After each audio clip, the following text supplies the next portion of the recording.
All right, you are watching this video because you have chosen the palisade cell as your cell for your cell project. So this presentation is going to be an overview of the palisade cell. Remember that this is just an overview. So after this, you should go to Padlet. And here is some of the resources that are already available to you that will give you more in-depth information about palisade cells, as well as your textbook. And of course, you are expected to do some of your own research as well. And if you find any great resources, please be sure to post them here on the Padlet for palisade cells. Okay, palisade cells. What is a palisade cell? A palisade cell is a leaf cell. It's a very specific type of leaf cell. So if we look here at this picture of a tree, we have a leaf, and I've blown that up. Here's your leaf. We know that leaves are very flat, so here is a cross section of the leaf. So if you took this and just that thin layer, the thickness, that thin thickness going up and down the leaf right here would go here.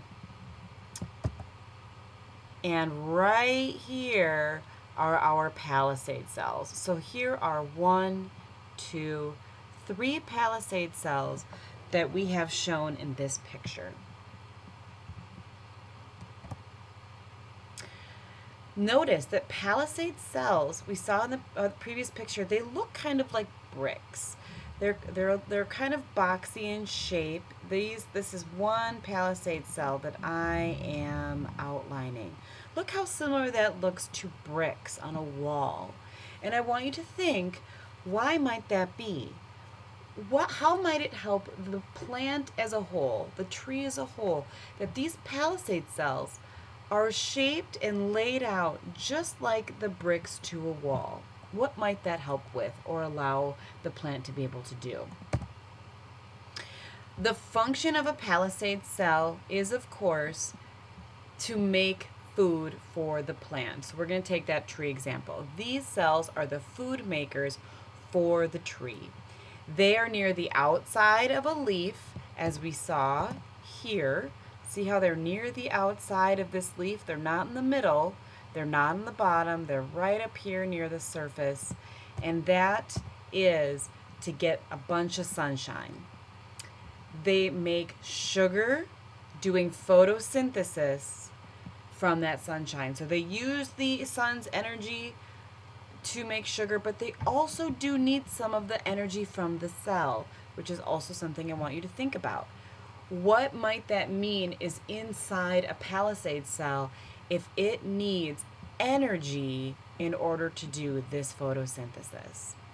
Also, photosynthesis occurs in chloroplasts. We can see several chloroplasts here. This green color inside these chloroplasts is called chlorophyll. Chlorophyll is a type of protein. Also something I want you to think about. Chlorophyll is a type of protein. So what does that mean about what is inside that palisade cell? In order to do photosynthesis, we've got a picture of it right here and the chemical equation that occurs. So we've got the sun, of course, and then this chemical reaction is what is happening inside one chloroplast, and there's more than one chloroplast inside a palisade cell. There is carbon dioxide. It reacts with water, and using that sun's energy and a little bit of the plant's energy, it will create glucose, which is sugar, which is food for the plant, and then oxygen is a byproduct, and that oxygen is what we breathe in. This is a picture of where do all these ingredients for photosynthesis come. So carbon dioxide is coming in from the air. We breathe it out. The plants absorb it in through their leaves. So they have special structures on different cells of the leaf to take in that carbon dioxide. Higher concentration out here, lower concentration in here. We also get water. Water is coming up from the roots. It is traveling up to the leaves. So again, I want you to think, where is the higher concentration? Where is the lower concentration? Because that's a process for how these palisade cells that are in this leaf right here get these ingredients in order to make sugar, which is food, and then the oxygen. Okay, that's kind of it. So these are some things I want you to think about.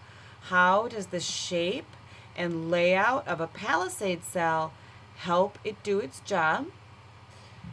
In order to complete photosynthesis, the palisade cell needs energy and chlorophyll. And that should give you an idea of what organelles are in abundance here. Remember also that chlorophyll is a protein, okay? Then finally, how does the plant get those needed ingredients to complete photosynthesis? What process would bring these ingredients to the palisade cell?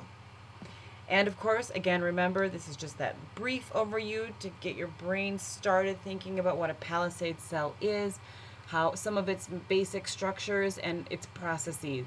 You do need to go to that Padlet to get more information, and then of course do some more of your own research. If you find any great resources, be sure to post it on that Padlet for your fellow classmates to take advantage of.